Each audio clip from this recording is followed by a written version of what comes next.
The political editor of HuffPost UK, Kevin Schofield, and the chief executive of International Marketing Partners, Alison Stewart-Allen. So, very good morning to both of you. Lovely to see you both. We're going to kick off with a story that you spotted in the Times, Kevin, about Donald Trump's latest comments on European leaders. In this case, it's Starmer as well as Macron, and in the headline says it there. He's saying they've done nothing as far as the Ukraine war is concerned. Yeah, I mean, the reason this is interesting is because obviously both Macron and Starmer will both be in Washington at separate times this week to meet Trump for the first time since he was re-elected. Macron on Monday, he's talked tough, said he's going to lay down the law, basically, to Trump when it comes to Ukraine. And then Keir Starmer on Thursday. And I just think it's going to be box office, really, when because we'll have a press conference, obviously, and you're going Everyone's to have... studying that body language, if not the words. Body language, but also just what his actual language as well, because, you know, Trump won't hold back. He will... Well, who knows what he'll say, really, on Ukraine, but we have got a fair idea, whereas it's definitely not the line as far as Keir Starmer is concerned in terms of Britain wants to be foursquare behind Ukraine, support Ukraine all the way, and that's obviously not what Trump is saying.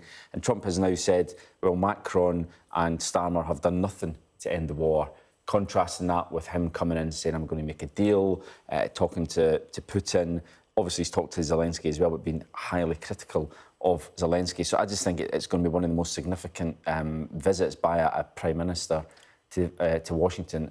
Absolutely, and so much discussion, Alison, about how Keir Starmer should play this. I mean, so far he's been seen to be critical of some of the substance of what Donald Trump has said, and yet not been personally critical of him. He wants to keep the US on side while also supporting European allies as well. I mean, it's a tightrope. It's a very tricky role to master. With those competing demands. And there will probably come a point when he'll have to choose a side. And, you know, he's being pushed and squeezed, if you like, from two different trading blocs, both of which are critically important to this economy. And he'll have to navigate that well. But I think, you know, the Foreign Office and the history of diplomatic skills in the UK will mean I think he'll navigate it very well, actually. Yeah, and interesting to see if Macron takes a different line and is tougher with his criticism on Donald Trump. And let's just briefly look at the Daily Telegraph. I know you haven't had too long to study this in depth, it being this early in the morning, but they are suggesting that the PM will go with a few gifts in hand. The suggestion that he may, for example, offer a second state visit for Donald Trump, which would be, it says here, the first elected leader that would be offered a second state visit. Also, they're talking about he could announce the date by which Britain could reach that 2.5% of GDP spend on defence. They're suggesting it could be 2030.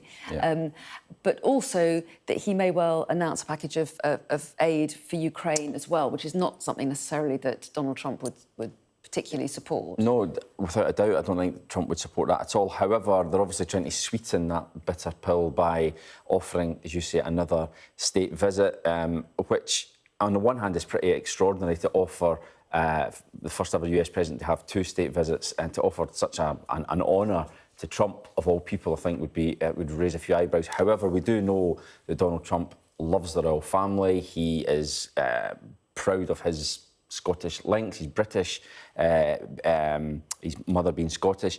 So it's one way of, you know, getting in his good books, really. He loves all that. He loves all the pomp and ceremony and, you know, glad handing with the monarch. So they'll be hoping that gets them into his good books, but who knows? Who knows? And he called Starmer a friend before saying, but he's done nothing, didn't he? And Macron he called a friend. Starmer, he said, was a nice guy. I think that's what he said. Yeah, we'll see what he says on Thursday. See what he says on Thursday, exactly. In the meantime, Alison, take us to an article in The Guardian, and this is analysis of what it means that the Barbara Broccoli and her colleague, whose name I can't remember. Yes, so Michael Wilson. That's the one. Have handed over creative control to Amazon MGM and what it means for Bond. Yes, well, what's interesting is Bond has had 25 films to date, with a 26th ideally to be greenlit. The Bond franchise is a global franchise. Everybody knows who James Bond is, probably more than they might do global leaders in some cases.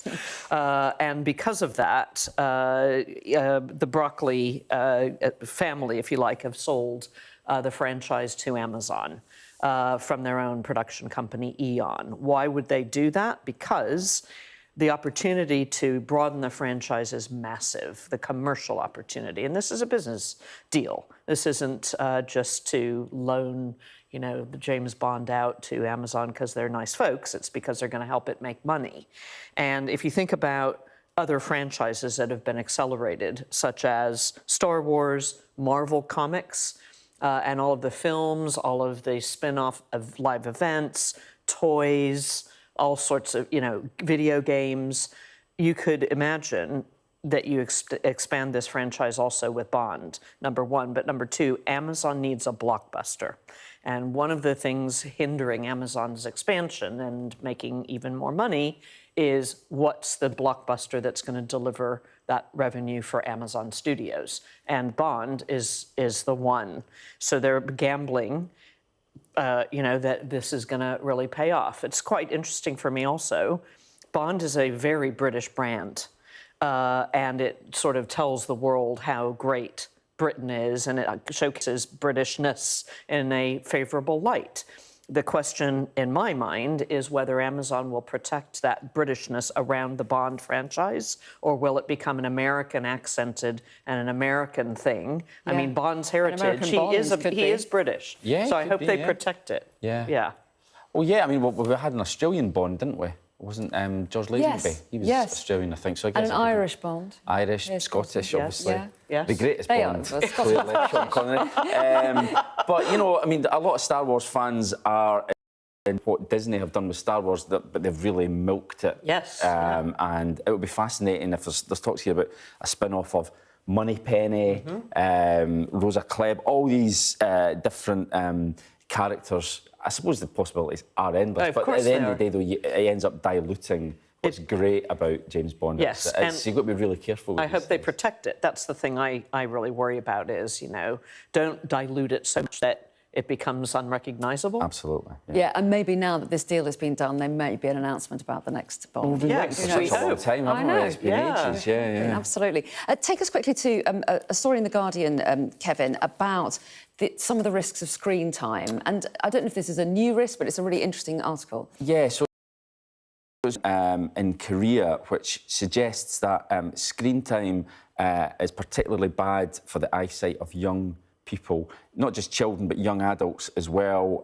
Now, we all, our eyes obviously get worse over time, but it does say here that, so it says that the prevalence of myopia, which is short-sightedness, of about 15% in children aged 12 to 13, and it rises to 18% if they use a screen for an hour, and 27% after 4 hours. Now, any parent will tell you if their kids have got screen time, it's like a drug really to them. Trying to get them off it is a challenge. But this is the type of thing I think that brings it into sharp focus. And lots of young people do their work on it as well, later, don't they? So absolutely. It's not just playtime. It's going to take up a lot of their hours. Yes. And just another risk from screen time. I know. We hear so many, don't we? Yeah, we do. But schools are banning phones increasingly. I mean, certainly in several US states, increasingly in schools here in the UK.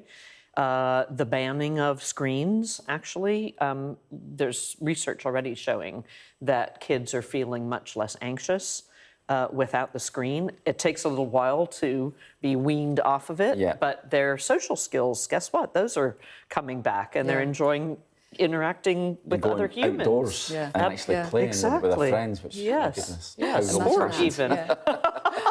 We are out of time, but good to see you both. You'll be back in the next hour with another selection of papers, but for the moment, Alison and Kevin, thanks very much indeed.